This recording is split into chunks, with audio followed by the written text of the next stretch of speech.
Hello everyone, welcome to study IQ. Study IQ के इस video में मैं आपको पढ़ाऊंगा Ladakh current affairs 2021। Now Ladakh students often tell me that they feel that there is a shortage of content for Ladakh on internet. Please don't worry, as long as Study IQ is there, you will never be short of the content, right? And if you need any content, if you are from Ladakh, if you need any video, please write down in comments. I will bring it for you. Today we will focus on the Ladakh current affairs. There has been a huge request from students for this topic, so here we start. And in this video I will cover the current affairs from January to May.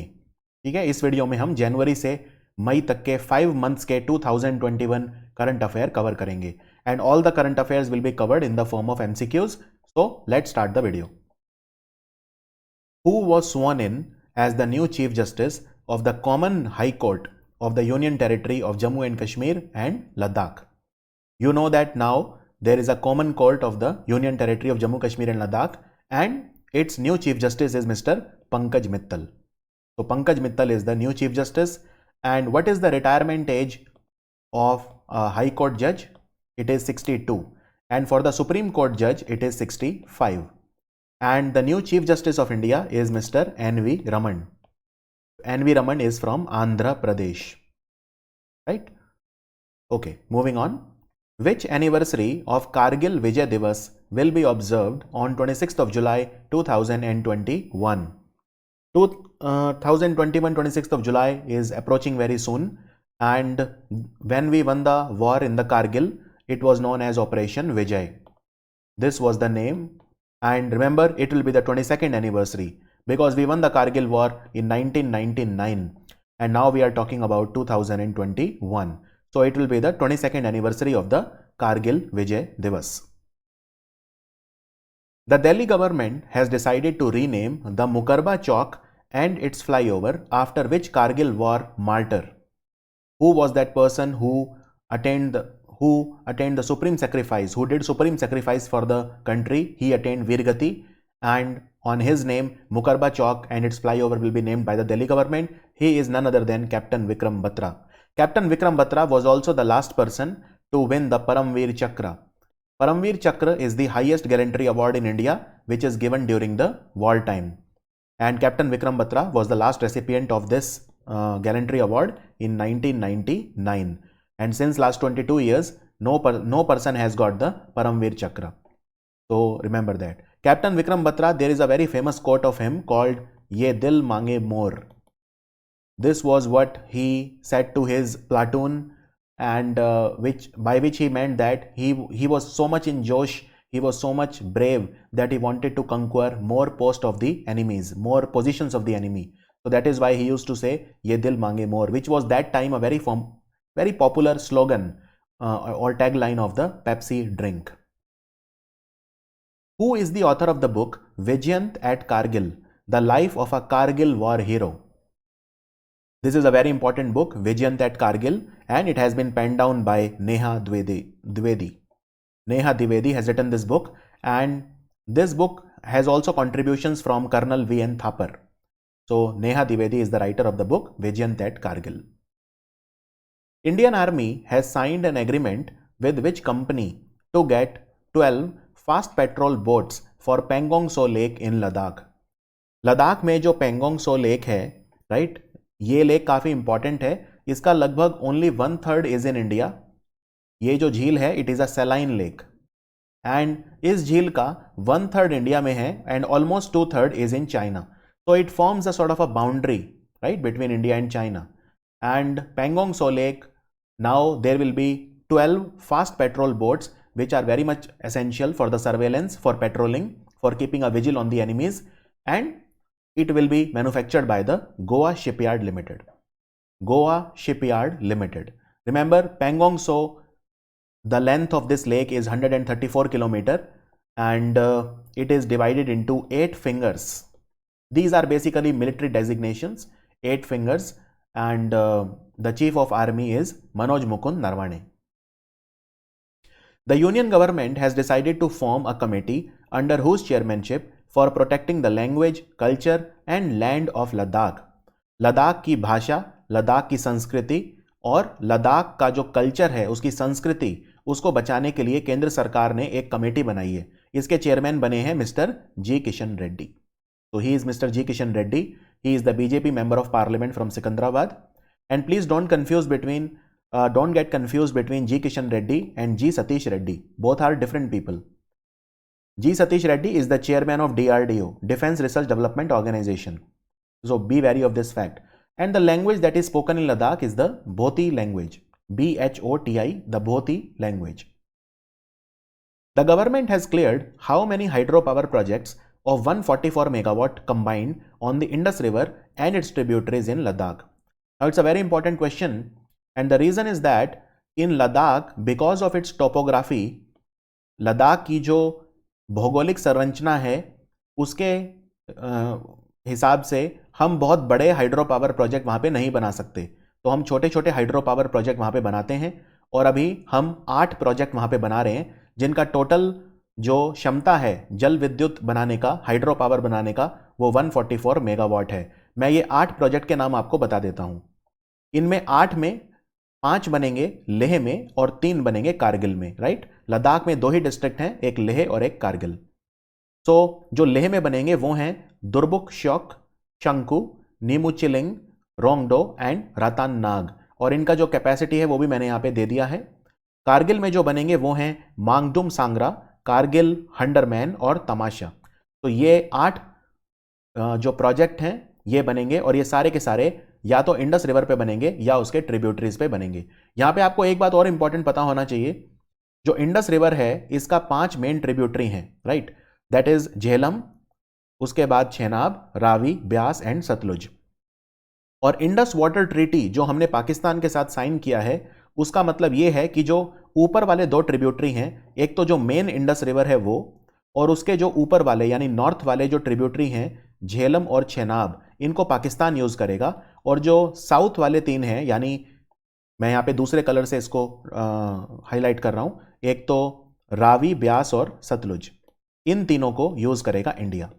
तो India अगर कोई भी बड़ा hydro power project बनाता है तो वो चेनाब, झेलम और मेन इंडस रिवर पे नहीं बना सकता, वो सिर्फ रावी, ब्यास और सतलुज पे बना सकता है, राइट। तो ये आपको ध्यान रखना है, इंडस वाटर ट्रीटी है।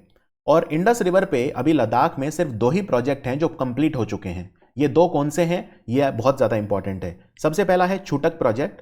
छूटक प्रोजेक्ट 44 मेगावाट का है और ये सूरू नदी पे बना है। Now Suru river is a tributary of the Indus. And then we have the Nimu Bazgo which is 45 megawatt and it is on the main Indus River. So these are the projects which are there, 2 projects which have been completed in Ladakh. Now you can see that it is not a very big project, 45 megawatt, right? So if it is a very big project, then obviously we have to go to the International Court of Justice, and only once we get the approval from there, then we can make. For example, the Kishanganga project. Pakistan dragged India to the court, but India was able to win that verdict. Okay, so 2 पूरे हो चुके हैं। छुटक project 44 megawatt on Suru River and Nimu Basgo 45 megawatt on the Indus River. So this you have to remember. आगे बढ़ते हैं। Which organization has launched a color-coded India map which segregates Jammu and Kashmir and Ladakh from the rest of India? Now you can see this map here, and it was made by WHO. Much to the dismay of India, India was furious and rightly so, and therefore we launched a strong protest. तो WHO ने एक मानचित्र बनाया, यहाँ पे आप देख सकते हैं इस मानचित्र को। इसमें आप देख सकते हैं ऊपर जो जम्मू कश्मीर और लद्दाख का जो एरिया है उसको दूसरे कलर में उन्होंने रखा, इंडिया वाले कलर से अलग और पाकिस्तान वाले कलर से भी अलग, क्योंकि उनका ये कहना है कि ये डिस्प्यूटेड है, लेकिन as far as India is concern ये हमारा इंटीग्रल पार्ट है। तो WHO has no right to put it in some other colour. That is why India registered a strong protest. World health organisation is headquartered in Geneva, और WHO के जो इस वक्त director general हैं उनका नाम है Tedros Adhanom. Remember, Tedros Adhanom is from Ethiopia, and this can be an important question that which country is he from. Ladakh tableau, Ladakh का झांकी पहली बार निकाला गया रिपब्लिक डे पर एक अलग यूनियन टेरिटरी की तरह। पहले लद्दाख को हमेशा जम्मू कश्मीर के साथ ही इंक्लूड किया जाता था। सो ये पहली बार था 2021 में जब रिपब्लिक डे के ऊपर लद्दाख का टैब्लो फर्स्ट टाइम शोकेस किया गया। तो लद्दाख का जो टैब्लो इस बार शोकेस किया गया उस पर कौन सी मोनेस्ट्री है लद्दाख की जो शोकेस की गई, डिपिक्ट की गई? लिकिर, थिक्से, ताकथोक या डिस्किट? तो याद रखिए ये मोनेस्ट्री है थिक्से मोनेस्ट्री। मैं आपको ये दिखा देता हूं लद्दाख का जो झांकी है, जो टैब्लो है, ये टैब्लो था इस बार लद्दाख का। और इस टैब्लो में थिक्से मोनेस्ट्री डिपिक्ट की गई जो थिक्से में है, लेह डिस्ट्रिक्ट में, राइट। ये एक पहाड़ के ऊपर है, काफी ऊंचाई पे है और बहुत ज्यादा टूरिस्ट यहां पे हर साल आते हैं। इसके अलावा लद्दाख कार्बन न्यूट्रल बनना चाहता है। It wants to reduce its carbon emission and become carbon neutral. And Ladakh में इस बार और भी चीजें दिखाई गई टैब्लो में, जैसे ग्रीन लद्दाख एक थीम था। ग्रीन लद्दाख क्योंकि लद्दाख में काफी पोटेंशियल है, नेचुरल रिसोर्सेज और हॉर्टिकल्चर का जो पोटेंशियल है काफी ज्यादा है। एप्रिकॉट फार्मिंग, ऑर्गेनिक फार्मिंग वगैरह काफी ज्यादा होती है। And of course tourism is a major economy booster in Ladakh. अभी अभी वैसे लद्दाख में एक एप्रिकॉट ब्लॉसम फेस्टिवल भी हुआ था। यह त्याक्षी नाम की जगह पे हुआ था जो नुब्रा में है, लेह में। तो यह भी आपको याद रखना है कि एप्रिकॉट ब्लॉसम फेस्टिवल कहां पे हुआ था। इसके अलावा यह जो टैब्लो था झांकी लद्दाख का, इसमें इंडियन एस्ट्रोनॉमिकल ऑब्जर्वेटरी भी शोकेस की गई जो लेह में हेनले नाम की जगह पर है। यह दुनिया की सबसे ज्यादा ऊंचाई पर एक ऑब्जर्वेटरी है, राइट। और यह ऑप्टिकल, इंफ्रारेड और गामा रे टेलीस्कोप की एक सबसे हाईएस्ट साइट है anywhere in the world. Indian astronomical observatory is located in Hanle near Leh. Ladakh union territory ने कौन से ऑर्गेनाइजेशन के साथ एक एग्रीमेंट किया जो साइंस एंड टेक्नोलॉजी है उसमें रिसर्च के लिए? Basically local bio resource utilisation, introduction of cash crops and exploration of natural resources. तो ये लद्दाख यूनियन टेरिटरी किसके साथ करेगा मिलके? तो ये करेगा CSIR के साथ मिलकर। CSIR किसको बोलते हैं? Council of scientific industrial research, CSIR। CSIR के चेयरमैन हैं डॉक्टर शेखर मंदे। ही is the director general of the CSIR।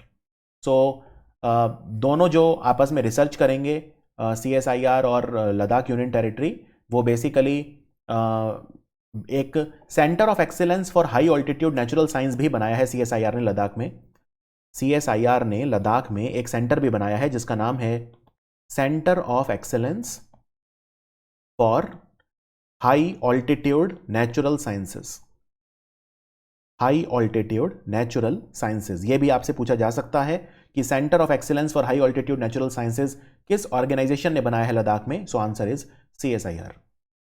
इसके अलावा CSIR जो एरोमेटिक प्लांट्स हैं उनके ऊपर भी रिसर्च करेगा लद्दाख में। एरोमेटिक प्लांट होते हैं जो हम ग्रो करते हैं, इनका ऑर्नामेंटल वैल्यू होता है। एरोमेटिक जो प्लांट हैं, ऑर्नामेंटल प्लांट, खुशबू के लिए भी एरोमेटिक प्लांट्स को ग्रो किया जाता है।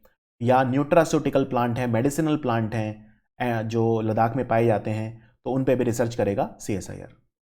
यहाँ पे एक क्वेश्चन ये भी आ सकता है कि लद्दाख और जम्मू कश्मीर दो यूनियन टेरिटरी कौन सी तारीख से हुए थे? Which date was it? So 31 October. 31 October 2019 वो दिन था जिस दिन जम्मू कश्मीर और लद्दाख दो अलग अलग यूनियन टेरिटरी डिक्लेयर हो गए थे। दोनों में डिफरेंस है। जम्मू कश्मीर यूनियन टेरिटरी जो है विद लेजिस्लेटिव असेंबली है, लेकिन लद्दाख में लेजिस्लेटिव असेंबली या विधानसभा नहीं होगी। तो this is the difference. And 31 अक्टूबर को ही क्यों चुना? Because it is the birthday of doctor Sardar Vallabh Bhai Patel. It is the birthday of Sardar Vallabh Bhai Patel. And सरदार वल्लभ भाई पटेल का बर्थडे हम नेशनल यूनिटी डे के रूप में, राष्ट्रीय एकता दिवस के रूप में मनाते हैं।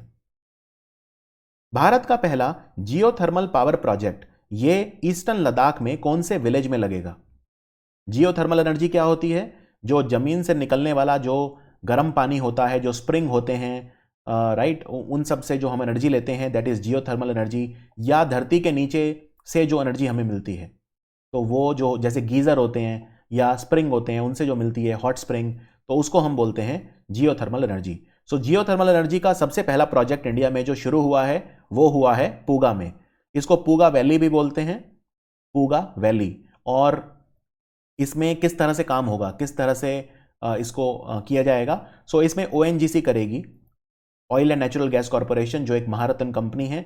ये 500 मीटर तक जमीन में नीचे, यानी आधा किलोमीटर जमीन में ड्रिल करेगी, और जो हॉट सल्फर वाटर है जो गीजर से बाहर आता है वो पावर प्लांट को रन करेगा, राइट। और इसकी जो कैपेसिटी है रफली मतलब हम ये चाहते हैं कि पावर सप्लाई हमें 250 मेगावाट की मिले। इससे कमर्शियल प्लांट लगेंगे यहाँ पे। 250 मेगावाट हमारा टारगेट है पूगा वैली से जियोथर्मल पावर बनाने का। और भारत में और कौन कौन सी जगह है जहाँ पे जियोथर्मल एनर्जी का पोटेंशियल है? तो 2-3 बहुत इंपॉर्टेंट है। जैसे एक है मणिकरण, जहाँ पे एक फेमस गुरुद्वारा भी है मणिकरण साहिब, सो ये हिमाचल में है मणिकरण। इसके अलावा एक वेस्ट बंगाल में जगह है जिसको बोलते हैं बकरेश्वर, यहाँ पे भी जियोथर्मल एनर्जी का पोटेंशियल है वेस्ट बंगाल में। महाराष्ट्र में एक जगह है उनई, यहाँ पर है। और गुजरात में है तुवा। तो ये भी एग्जाम में आ सकते हैं, पांचों में से कोई भी एक आपसे पूछा जा सकता है। इंडियन आर्मी ने एक प्रोजेक्ट शुरू करा है, प्रोजेक्ट लद्दाख इग्नाइटेड माइंड्स। तो ये प्रोजेक्ट किससे रिलेटेड है? ये प्रोजेक्ट एजुकेशन से, स्टार्टअप से, वुमेन एम्पावरमेंट या ऑल ऑफ द अबव? तो आंसर है ये एजुकेशन से रिलेटेड है। एक आपने बुक का नाम सुना होगा इग्नाइटेड माइंड्स, जिसको APJ अब्दुल कलाम ने लिखा था, जिन्हें हम भारत का मिसाइल मैन बोलते थे। तो प्रोजेक्ट लद्दाख इग्नाइटेड माइंड्स क्या है ये मैं आपको समझा देता हूं। ये आप फोटो देख सकते हैं, ये वो उसका फोटो है जो ये प्रोजेक्ट लॉन्च हो रहा है। तो लद्दाख यूथ आर्मी जो फायर एंड फ्यूरी कॉर्प्स का पार्ट है, तो फायर एंड फ्यूरी कॉर्प, वैसे कोर प्रोनाउंस करते हैं, फायर एंड फ्यूरी कोर, इन्होंने प्रोजेक्ट स्टार्ट करा है हिंदुस्तान पेट्रोलियम और NIEDO के साथ मिलकर। NIEDO ये कानपुर बेस्ड NGO है यूपी में, और हिंदुस्तान पेट्रोलियम एक महारत्न कंपनी है। तो ये प्रोजेक्ट लद्दाखी स्टूडेंट, उन्हें बेटर एजुकेशनल अपॉर्चुनिटीज देगा, उनको फ्री कोचिंग वगैरह भी दी जाएगी एग्जाम्स की, जैसे JEE और नीट वगैरह की, और उन्हें एजुकेशनल इंस्टीट्यूशन में स्टडी का और बेटर ट्रेनिंग फैसिलिटीज का मौका मिलेगा। इसका नाम है लद्दाख यूथ इग्नाइटेड माइंड्स। और Indo Tibetan border police force, उन्होंने 10th national ice hockey championship जीत लिया, राइट। ये जम्मू कश्मीर के गुलमर्ग में आयोजित किया गया था। 10वीं राष्ट्रीय आइस हॉकी प्रतियोगिता, उन्होंने लद्दाख को फाइनल में हराया बाय अ स्कोर ऑफ 5-1। और ये गुलमर्ग आइस रिंक पे हुआ था, और ये बहुत ऊंचाई पे है, 8,694 फीट की ऊंचाई पे ये बना हुआ है। स्टेडियम जो होता है आइस हॉकी का उसको रिंक बोलते हैं। तो गुलमर्ग आइस रिंक, वहां पे ये हुआ था। और कब हुआ था ये? ये हुआ था 16 से 22 जनवरी 2021 को। इसको ice hockey association of India ने ऑर्गेनाइज किया था। तो इस बार चैंपियन जो बना वो बना लद्दाख को फाइनल में हरा के Indo Tibetan border police force. Indo Tibetan border police force याद रखिए, ये मिनिस्ट्री ऑफ होम अफेयर्स के अंडर आती है, और ये हमारी चाइना बॉर्डर को प्रोटेक्ट करती है। फिर खेलो इंडिया आइस हॉकी टूर्नामेंट की बात करते हैं। एक तो नेशनल आइस हॉकी टूर्नामेंट है, राइट, वो तो हमने देख लिया, गुलमर्ग में हुआ था और उसको Indo Tibetan border police force ने जीता। लेकिन खेलो इंडिया आइस हॉकी टूर्नामेंट कहां पे हुआ था? खेलो इंडिया आइस हॉकी टूर्नामेंट ये हुआ था कारगिल में। तो आंसर है कारगिल। कारगिल में एक जगह है जिसको बोलते हैं चिकतान, तो वहां पे ये हुआ था। इसमें इस बार 11 टीम मैन की थी और 2 टीम वुमेन की भी थी, तो 13 टीम थी टोटल। और चीफ गेस्ट थे असगर अली खान, ये थे चीफ गेस्ट इस इवेंट के। हमारी यूनियन गवर्नमेंट ने कितना अमाउंट रखा है, एलोकेट करा है Kargil Zanskar national highway, NH301 बोलते हैं इसे, इसको अपग्रेड करने के लिए, इसको और ज़्यादा मजबूत बनाने के लिए, और ज़्यादा इसको डेवलप करने के लिए 780 करोड़ रुपया। और ये रोड काफ़ी इंपॉर्टेंट है, ये रोड जो है NH301, क्योंकि ये जंस्कार वैली को सुरू वैली, शंकु वैली, इन सब से भी कनेक्ट करता है। सो इसमें खर्चा होगा 780 करोड़, 780 करोड़ इसमें खर्च होगा। और जोजिला टनल जो है वो बन रही है, 5 साल लगेंगे इसको बनने में, और 14.5 किलोमीटर के आसपास है। कुछ वेबसाइट्स 14.2 किलोमीटर भी बोलती हैं, लेकिन आप इसमें 14.5 किलोमीटर याद रख सकते हैं। तो ये टनल है, जोजिला पास जो है उसके नीचे है ये। तो ये किसको कनेक्ट करेगी? ये बेसिकली कनेक्ट करेगी श्रीनगर और लेह को। कैसे करेगी? तो यहाँ पे आप मैप में देख सकते हैं, ये श्रीनगर है, यहाँ पे ये जो आप जगह देख रहे हैं ये है जोजिला पास, और इसमें ये जोजिला टनल है। ये आगे जाके फिर ये द्रास आ जाता है, यहाँ पे ये कारगिल आ जाता है, और यहाँ पे लेह आ जाता है। तो श्रीनगर को ये द्रास से भी जोड़ेगी, श्रीनगर को कारगिल से भी जोड़ेगी, और श्रीनगर को लेह से भी जोड़ेगी, राइट, क्योंकि इस हाईवे के ऊपर द्रास, कारगिल और लेह आता है। तो ये बीच में जोजिला पास के नीचे बनी है जोजिला टनल। इसका कंस्ट्रक्शन 2018 में स्टार्ट हुआ था। और एक टनल और बन रही है जिसका नाम है जेड मोड टनल। ये 6.5 किलोमीटर लंबी है, और ये जोजिला टनल से 22 किलोमीटर दूर है श्रीनगर की तरफ, राइट। तो ये दोनों टनल जब बनके तैयार हो जाएंगी तो श्रीनगर से लेह, श्रीनगर से कारगिल से लेह पूरे साल कनेक्टिविटी रहेगी, क्योंकि अभी ये रास्ता विंटर्स में 7 महीने के लिए बंद रहता है बिकॉज ऑफ हैवी स्नोफॉल। और जोजिला पास को हमने पाकिस्तान से रिकैप्चर कर लिया था दोबारा। इस ऑपरेशन का नाम था ऑपरेशन बेसन। एक एमओयू साइन हुआ है अभी अभी, 50 मेगावाट का सोलर पावर प्रोजेक्ट बनेगा तारू में। तो ये कौन से डिस्ट्रिक्ट में है? तारू। याद रखिए, ये जो प्रोजेक्ट बनेगा तारू में, ये लेह डिस्ट्रिक्ट में है। तारू जो है ये लेह डिस्ट्रिक्ट में है। इसमें इन्वेस्टमेंट होगा 239 करोड़ का टोटल इन्वेस्टमेंट होगा इसमें रफली, और 289 एकड़ यानी ऑलमोस्ट 300 एकड़ जमीन पे ये बनेगा। इसको solar energy corporation of India बनाएगा, राइट। तो ये लद्दाख का पहला battery stored based solar project होगा। इसकी कैपेसिटी है 50 मेगावाट। सबसे पहली बार लेह में आइस क्लाइंबिंग फेस्टिवल हुआ। ये कौन सी वैली में हुआ था? आइस क्लाइंबिंग फेस्टिवल, तो याद रखिए ये नुब्रा वैली में हुआ था। बहुत सारी वैली हैं वहां पे, जैसे मारखा वैली, जंस्कार वैली, रिपचार वैली, लेकिन ये नुब्रा वैली में हुआ था आइस क्लाइंबिंग फेस्टिवल।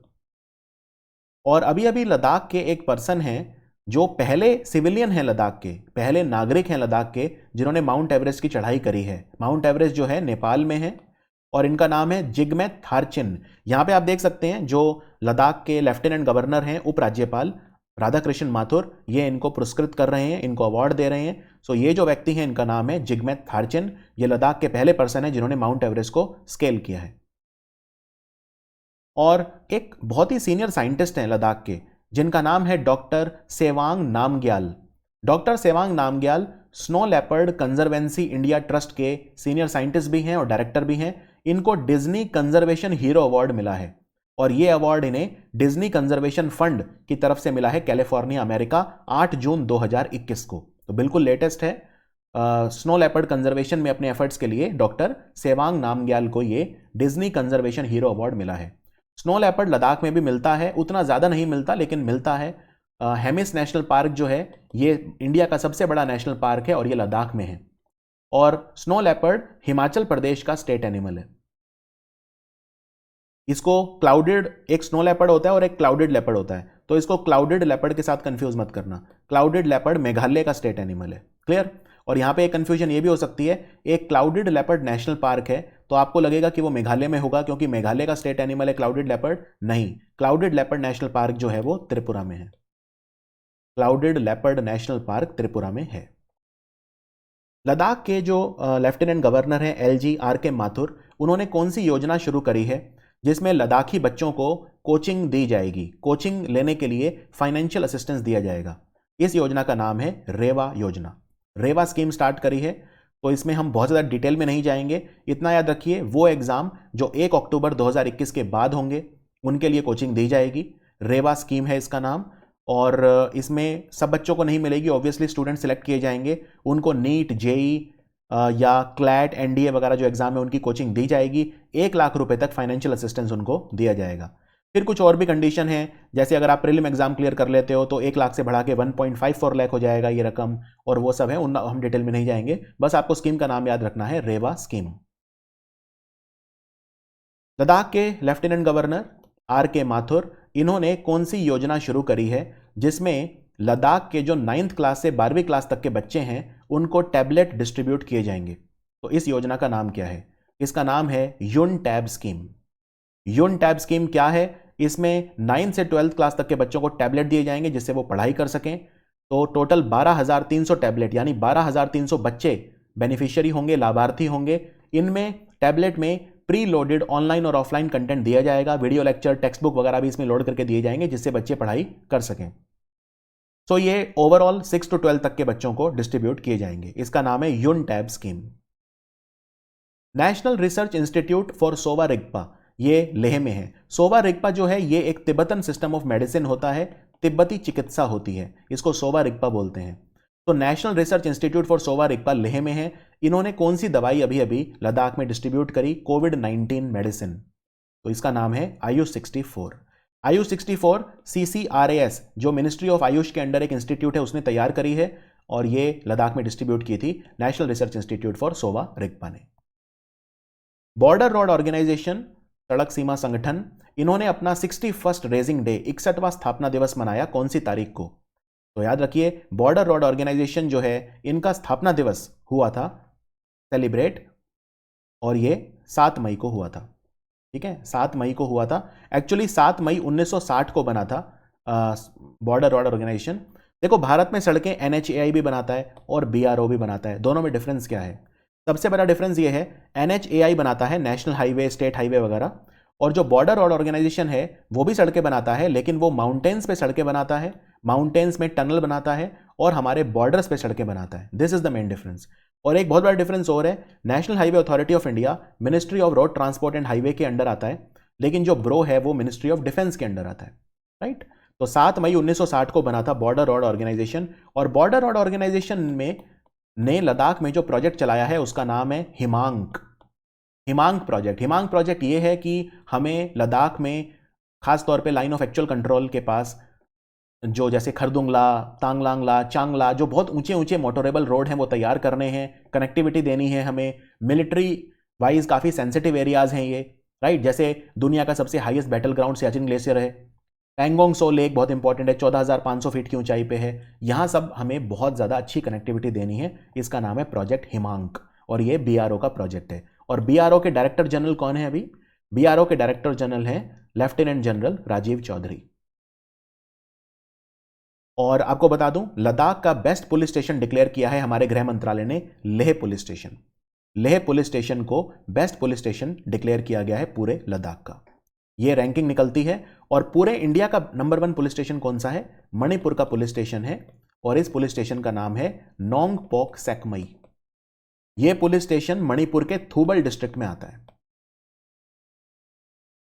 इसके अलावा लद्दाख में पहली solar lift irrigation scheme start की गई लट्टू विलेज में। ये लट्टू विलेज आपने जरूर सुना होगा, ये एकदम जो LOC है वहां पे आखिरी गांव है ये। ठीक है, LOC के ऊपर आखिरी गांव है कारगिल में। तो लट्टू विलेज कारगिल में लद्दाख की पहली solar lift irrigation scheme start की गई। इसकी कैपेसिटी होगी 50 किलोवाट। इसमें बेसिकली 50 किलोवाट के सोलर फोटोवोल्टाइक सेल लगे हैं और 41 हॉर्स पावर का इसमें सबमर्सिबल पंप लगा है। लिफ्ट इरिगेशन है, राइट, इसलिए सबमर्सिबल पंप की आवश्यकता पड़ेगी। तो ये लट्टू विलेज में लगाई गई है। इंडियन आर्मी ने कौन सा एक्सरसाइज किया? एक एक्सरसाइज किया, बहुत ही बड़ा मिलिट्री एक्सरसाइज ईस्टर्न लद्दाख में, चाइना पे नजर रखते हुए। इस मिलिट्री एक्सरसाइज का नाम क्या था? इसका जो नाम था वो था चांगथांग। तो बहुत रेयर होता है कि लद्दाख के अंदर मिलिट्री एक्सरसाइज हो, लेकिन इस बार हुई थी चांगथांग, और इसका नाम था चांगथांग। ईस्टर्न लद्दाख में ये हुई थी। अभी अभी एक किताब लिखी गई है जिसका नाम है Kargil untold stories from the war. इसको किसने लिखा है? कारगिल की अनकही कहानियां। तो इसको लिखा है रचना बिष्ट रावत ने। रचना बिष्ट रावत। एक भारत श्रेष्ठ भारत योजना में लद्दाख और जम्मू कश्मीर को किसके साथ पेयर किया गया है? एक भारत श्रेष्ठ भारत योजना यह होती है कि इसमें हम 2 या 2 से ज्यादा राज्य भी कई बार, या यूनियन टेरिटरी, उन्हें आपस में पेयर करते हैं। इस पेयर करने के बाद एक दूसरे के त्योहार, एक दूसरे की संस्कृति का आदान प्रदान करते हैं, कल्चरल एक्सचेंज करते हैं, जिससे एक दोनों राज्य एक दूसरे की संस्कृति को समझ सकें। तो एक भारत श्रेष्ठ भारत में लद्दाख जम्मू कश्मीर को हमने तमिलनाडु के साथ पेयर किया है। तो आंसर है तमिलनाडु। कौन सी एयरलाइन है भारत की विमान सेवा जिसने भारत की पहली डेडिकेटेड फ्रीट सर्विसेज स्टार्ट करी हैं लेह में? इसका क्या मतलब है? एयर कार्गो बोलते हैं इसे। देखिए, सामान जब आप भेजते हैं कहीं पे उसे फ्रीट ऑपरेशन बोलते हैं। तो सामान आप मालगाड़ी से भी भेज सकते हैं, लेकिन ऑब्वियसली लद्दाख में आप कहाँ से रेलवेज बनाओगे? तो वहाँ पे एयर कार्गो एक बड़ा अच्छा तरीका है, क्योंकि सड़कें भी बंद रहती हैं बहुत समय तक बिकॉज ऑफ स्नोफॉल। तो एयर कार्गो मतलब आप प्लेन से सामान भेज रहे हो, इसे एयर कार्गो बोलते हैं। तो पहली बार एयर कार्गो सर्विसेज स्टार्ट की लद्दाख में ये करी स्पाइस जेट ने, और इनकी फ्रीट सर्विस का नाम है स्पाइस एक्सप्रेस। लद्दाख की कौन सी झील है, कौन सा वेटलैंड है जो 42nd रामसर साइट डिक्लेयर किया गया? तो यह है सोकार लेक। सोकार। और इससे पहले लद्दाख में एक सो मोरिरी लेक है, वो यहां का पहला रामसर साइट था, और दूसरा रामसर साइट है सोकार। तो ये इंडिया का 42nd रामसर साइट है। रामसर एक शहर है ईरान में, यहां पे Ramsar convention on wetland sign हुआ था, इसलिए इनको रामसर साइट बोलते हैं। और सोकार लेक एक सेलाइन लेक है, राइट, इट्स अ सेलाइन लेक। और ये सॉल्ट का भी बहुत बड़ा सोर्स था पहले। यहाँ पे जो जनजाति रहती हैं, चांगपा नोमैडिक ट्राइब रहती हैं, वो यहाँ से सॉल्ट निकाल के तिब्बत भी ले जाया करते थे। सोकार लेक दूसरा रामसर साइट बना है लद्दाख का। अभी अभी कौन सी कंपनी ने हाइड्रोजन फ्यूल बस और कार प्रोजेक्ट स्टार्ट करा है लेह और नई दिल्ली के बीच में? लेह और नई दिल्ली के बीच में हाइड्रोजन फ्यूल से चलने वाली बस और कार सेवाएं शुरू करी हैं NTPC, national thermal power corporation. Again ये एक महारत्न कंपनी है और इसके चेयरमैन है Gurdeep Singh. Ministry of housing and urban affair यानी आवास और शहरी मामलों का मंत्रालय, उन्होंने कौन से 2 शहर हैं जिन्हें स्मार्ट सिटी डेवलप करने का निर्णय लिया है? तो याद रखिए 2 शहर जिन्हें स्मार्ट सिटी बनाया जाएगा वो हैं लेह और कारगिल, यानी लद्दाख के दोनों डिस्ट्रिक्ट स्मार्ट सिटी बनेंगे स्मार्ट सिटी मिशन के तहत। बॉर्डर रोड ऑर्गेनाइजेशन ने भारत का सबसे लंबा स्टील ब्रिज बनाया है। यह स्टील ब्रिज भारत का सबसे लंबा है, इसकी लेंथ है 360 मीटर और यह मनाली लेह हाईवे पे बना है दारचा नाम की जगह पे। इस ब्रिज का नाम है बरसी ब्रिज। यह कौन सी नदी पे बना है? तो नदी का नाम है भागा रिवर। भागा रिवर पे यह बना है, इसका नाम है बरसी ब्रिज और यह भारत का सबसे लंबा स्टील ब्रिज है 360 मीटर और इसको बॉर्डर रोड ऑर्गेनाइजेशन ने बनाया है। कौन सी पैरामिलिट्री फोर्स है हमारी, यानी सेंट्रली आर्म्ड पुलिस फोर्स, और सारी की सारी हमारी सेंट्रली आर्म्ड पुलिस फोर्स जो हैं वो मिनिस्ट्री ऑफ होम अफेयर्स के अंडर आती हैं। तो लेह में एक एयरपोर्ट है कुशोक बकुला रिम्पोशे एयरपोर्ट, इसको सिक्योरिटी कौन देगा अब से? तो याद रखिए इसको सिक्योरिटी अब से देगा CISF, central industrial security force. ये एयरपोर्ट अथॉरिटी ऑफ इंडिया के द्वारा चलाया जाता है। अब इसमें सिक्योरिटी CISF देगा, सेंट्रल इंडस्ट्रियल सिक्योरिटी फोर्स, जो भारत में बाकी एयरपोर्ट्स को भी सिक्योरिटी देता है। और लद्दाख लिटरेचर फेस्टिवल हुआ अभी अभी, सेकेंड एडिशन, दूसरी बार हुआ, दूसरा अध्याय, और इसका थीम था Ladakh at the crossroads. Ladakh at the crossroads, इसका इनॉग्रेशन किया RK माथुर ने 10 दिसंबर को और इसको ऑर्गेनाइज किया लद्दाख के पर्यटन विभाग ने। और लद्दाख पुलिस नई बनी है बिल्कुल एकदम, 31 अक्टूबर को बनी थी। तो इनका मोटो बाद में आया था, ध्येय वाक्य, और वो है खिदमत और हिम्मत। तो यहां पे आप देख सकते हैं ये जो लोगो है इसमें लिखा है सर्विस एंड करेज, यानी खिदमत और हिम्मत। ये इनका ध्येय वाक्य है, मोटो है, आदर्श वाक्य है, और ये भी डायरेक्ट कंट्रोल में होगी डिपार्टमेंट ऑफ होम अफेयर, यानी लद्दाख पुलिस सीधे भारत के गृह मंत्रालय के अधीन होगी। यहां पे आप इनका एक इंसिग्निया भी देख सकते हैं, जिसपे आप यहां पे स्नो लेपर्ड को भी देख सकते हैं। तो ये थे हमारे कंप्लीट लद्दाख करंट अफेयर जनवरी से मई तक के। कुछ जो बहुत इंपॉर्टेंट थे वो मैंने 2020 के भी इंक्लूड किए थे, so that to give you a more wholesome coverage. I hope आप लद्दाख से हैं तो आपको ये अच्छे लगे होंगे, समझ में आए होंगे। लैंग्वेज में श्योर नहीं था हिंदी में कवर करूं या इंग्लिश में, तो मैंने कई बार हिंदी कई बार इंग्लिश का उपयोग किया, मिक्स मैंने बाइलिंगुअल इसे रिकॉर्ड किया है, and I hope you find it useful. So इसी के साथ मैं आपसे विदा लेता हूं, और लद्दाख से रिलेटेड आपको कोई भी कंटेंट चाहिए आप बस नीचे कमेंट्स में लिख दीजिए और मैं उसे फ्री ऑफ कॉस्ट हमारे YouTube चैनल पर आपके लिए लेकर आऊंगा। Thank you for watching study IQ।